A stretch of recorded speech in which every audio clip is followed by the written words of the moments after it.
Hello everyone, चलो आज मैं वेक्टर का अप्रोच बताती हूँ। तो पहले यहाँ पे कुछ एग्जांपल्स है। जो वेक्टर है और स्कलर है। Electromotive force is equal to potential difference, so it is scalar, and surface tension is also scalar, and weight is a gravitational force, so it is a vector, and last focal length is also a scalar quantity.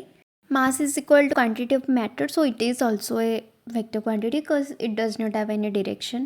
Any vector is equal to magnitude of that vector into unit vector, that is v cap or unit vector is equal to vector divided by magnitude of that vector. फिर आते हैं direction of vector from X Y and Z axis.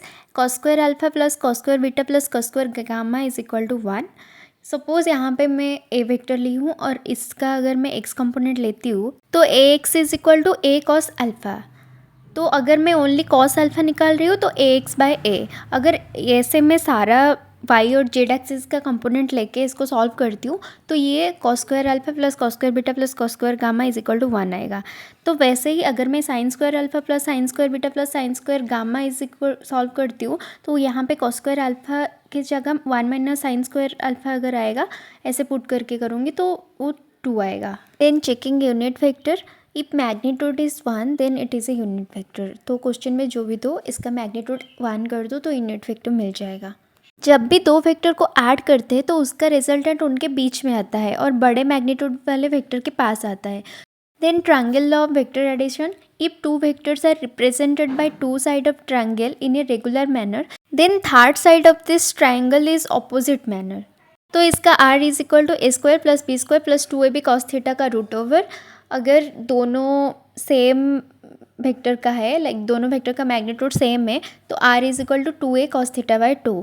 अगर हम इसको solve करते हैं अलग अलग एंगल पे, like theta is equal to 0 degree तो r is equal to 2a होगा. अगर थीटा 60 डिग्री होगा तो r रूट 3a होगा. अगर थीटा 90 डिग्री होगा तो r रूट 2a होगा. अगर थीटा 120 डिग्री होगा r नॉर्मल a होगा. एंड थीटा 180 डिग्री होगा तो r इज इक्वल टू 0 होगा. यहाँ पे दो सेंटेंस लिखी हूँ जो कि स्टेटमेंट बेस्ड क्वेश्चन में आ सकता है. Like minimum number of unequal vectors can give 0 resultant is 3 and minimum number of vectors can give 0 resultant is 2. Vector वाले चैप्टर में सबसे इम्पोर्टेंट ये है वेक्टर एडिशन, वेक्टर सब्सट्रैक्शन और जो ट्रायंगल लॉ है, लाइक कौन से एंगल पे कौन से वेक्टर का सबसे इम्पोर्टेंट चीज़ यही है वेक्टर एडिशन और वेक्टर सब्सट्रैक्शन. लाइक कौन से एंगल पुट करके हम क्या निकालेंगे ये वाला थोड़ा अच्छे से देख लेना. लाइक वेक्टर एडिशन जो होगा वेक्टर सब्सट्रैक्शन उसका उल्टा ही होगा. Unit vector does not have unit and dimension and division of vector is not defined. Like अगर हम ए वेक्टर का मैग्नीट्यूड और बी वेक्टर का मैग्नीट्यूड डिवाइड करते हैं तो ये पॉसिबल है. अगर हम ए वेक्टर और बी वेक्टर का मैग्नीट्यूड डिवाइड करते तो वो भी पॉसिबल है. बट हम अगर कोई वेक्टर का मैग्नीट्यूड के साथ वो वेक्टर को डिवाइड करते हो तो वो पॉसिबल नहीं है. तो अब देखते हैं डॉट प्रोडक्ट.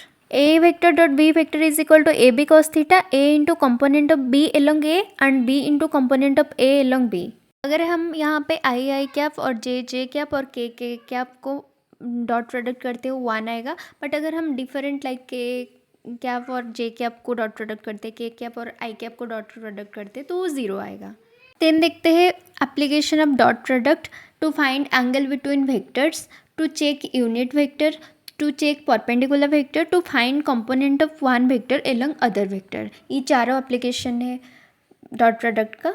किसी वेक्टर का स्कलर के साथ डॉट प्रोडक्ट और क्रॉस प्रोडक्ट नहीं हो सकता. वेक्टर का वेक्टर के साथ ही हो सकता है. तो A vector and B vector का प्रोडक्ट अगर हम डॉट प्रोडक्ट करते हैं तो A vector dot B vector is equal to A B cos theta. But अगर हम इसका क्रॉस प्रोडक्ट करते हैं A vector cross B vector is equal to A B sine theta. अब देखते हैं क्रॉस प्रोडक्ट और वेक्टर प्रोडक्ट. लाइक यहाँ पे A cross B vector is equal to A B sine theta is equal to A into component of B perpendicular to A और B into component of A perpendicular to B. अगर हम cross product में आई cap को cross कर रहे हैं, जे cap को cross कर रहे हैं और के कैप को क्रॉस कर रहे हैं, वो 0 ही आएगा. बट अगर आई कैप जे कैप को क्रॉस प्रोडक्ट कर रहे हैं तो के कैप आएगा. अगर जे कैप के कैप को क्रॉस करे तो आई कैप आएगा. अगर के कैप और आई कैप को क्रॉस करे तो जे कैप आएगा. वैसे ही अगर हम इसका उल्टा कर देंगे तो माइनस में आ जाएगा क्योंकि आई जे के आर साइक्लिक यूनिट वेक्टर. यहाँ पे हम क्रॉस प्रोडक्ट का डायरेक्शन देखते हैं. A cross B is equal to invert. ये हम कैसे जानेंगे. सपोज यहाँ पे A vector into cross B vector है तो हम पहले जो वेक्टर होगा उस की तरफ हाथ देंगे और बी की तरफ हाथ घुमाएंगे तो हमारा थंब जहाँ पे रहेगा वो होगा वेक्टर का डायरेक्शन। सपोज़ यहाँ पे B vector cross A vector है तो हम अगर बी की तरफ हाथ दे के ए की तरफ घुमा रहे हैं तो आउटवर्ड हो रहा है, तो हम पता लगा रहे कि इसका डायरेक्शन आउटवर्ड है। तो ये ऐसे होगा, खुद से एक बार ट्राई करना, बहुत ईजी है, पता लग जाएगा।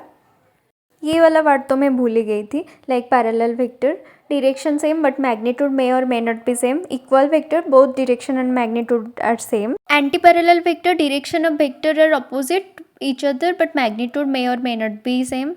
देन आते हैं opposite vector, vector are being opposite direction but equal magnitude. फिर आते हैं परपेंडिकुलर वेक्टर और ऑर्थोगोनल वेक्टर, दोनों का बीच में जो एंगल है वेक्टर का 90 डिग्री है। Coplanar vector, vector in same plane is called coplanar vector. Then आते हैं यूनिट वेक्टर जिसका मैग्नीट्यूड 1 हो वो है यूनिट वेक्टर। लास्ट में नॉल वेक्टर और जीरो वेक्टर जिसका मैग्नीट्यूड 0 हो वो है नॉल वेक्टर और zero vector. So this is for today. हमारा टोटल कंप्लीट हो चुका है। तो पूरा वेक्टर में ये जो triangle of vector addition, like vector subtraction और वेक्टर एडिशन, दोनों बहुत ही ज़्यादा इंपॉर्टेंट है। तुम कुछ याद रखो ना रखो, ये वाला ज़रूर याद रख लेना, हमेशा यूज़ होगा। So this is for today and thank you for watching. मिलते हैं अगले वीडियो में, तब तक बाय। अच्छे से पढ़ाई करो।